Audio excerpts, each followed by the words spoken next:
Nueva York.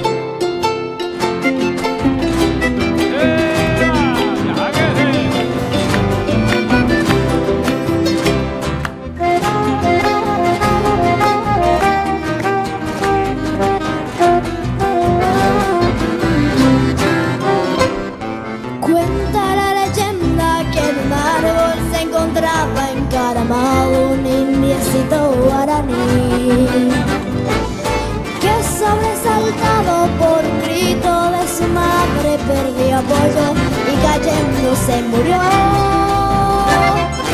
y que entre los brazos maternales por extraño sortilegio en lluvia se convirtió.